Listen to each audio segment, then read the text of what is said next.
यही लोग हैं जिन्होंने हमारे देश के सेना के अध्यक्ष जनरल बिपिन रावत को गली का गुंडा कहा था। और वो सिर्फ जनरल बिपिन रावत का अपमान नहीं था, हिंदुस्तान के हर फौजी का अपमान था, हिंदुस्तान के हर सैनिक का अपमान था।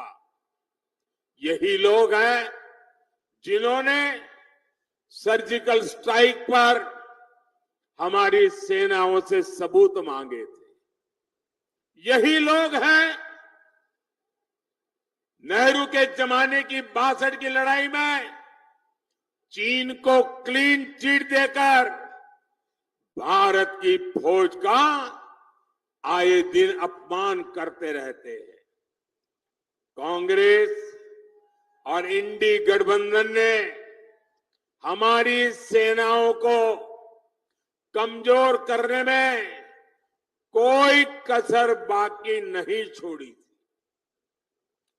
याद कीजिए, देश आजाद हुआ तब से जीप घोटाला हो, बोफोर्स घोटाला हो, सबमरीन घोटाला हो, आर्मी के लिए ट्रक घोटाला हो, इन लोगों ने हर मौके पर देश की सेना की जरूरतों की चिंता नहीं की, देश की सेना की शक्ति की चिंता नहीं की।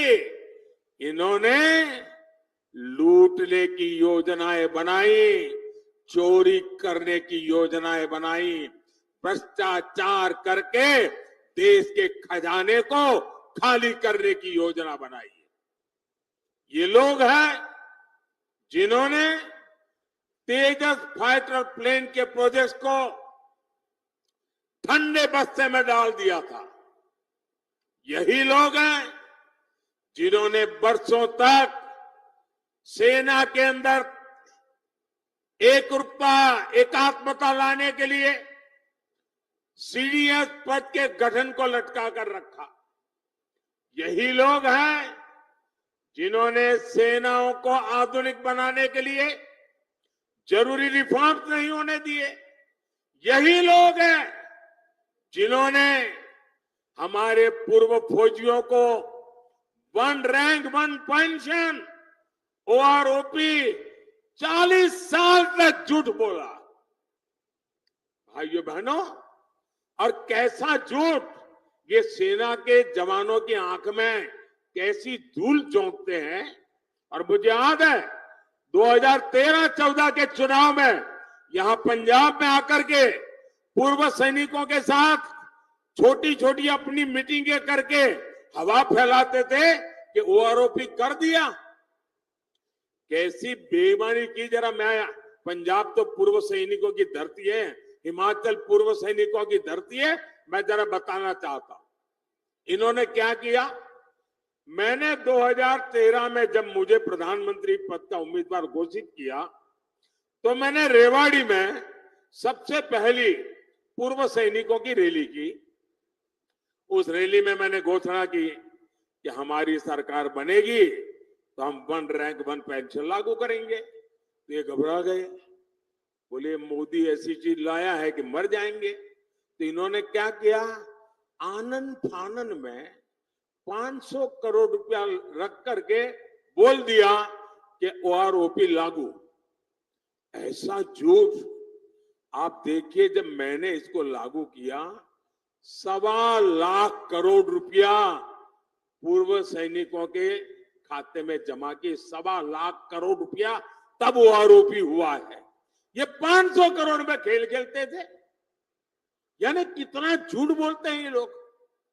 भाइयों बहनों, मोदी का लक्ष्य भारत की सेनाओं को सबसे ज्यादा आधुनिक बनाना है, सबसे ज्यादा सामर्थ्यवान बनाना है, सच्चे अर्थ में आत्मनिर्भर बनाना है। लेकिन मोदी के इस अभियान से इंडी वालों की काली कमाई के रास्ते बंद होते हैं। इसलिए ये मोदी पर अपना गुस्सा निकाल रहे हैं।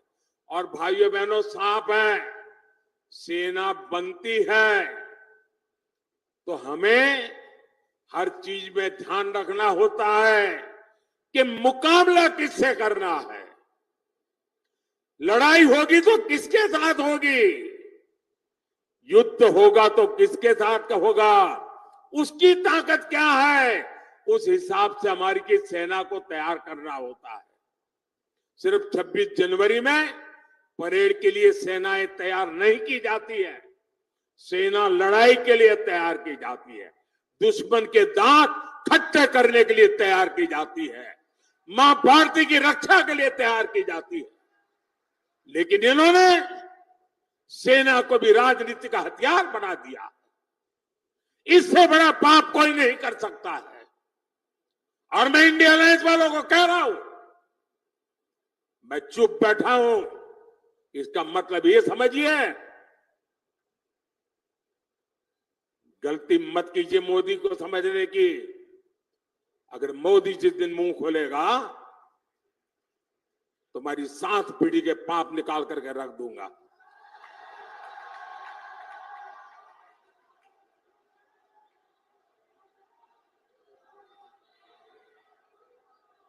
आपको मोदी को जितनी गालियां दे दीजिए, लेकिन मेरे देश की सेना का अपमान ये मोदी नहीं सहन करेगा।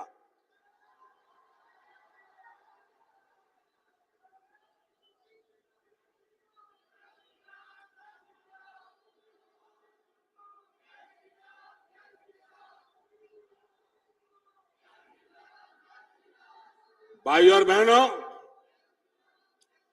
गरीब का ये बेटा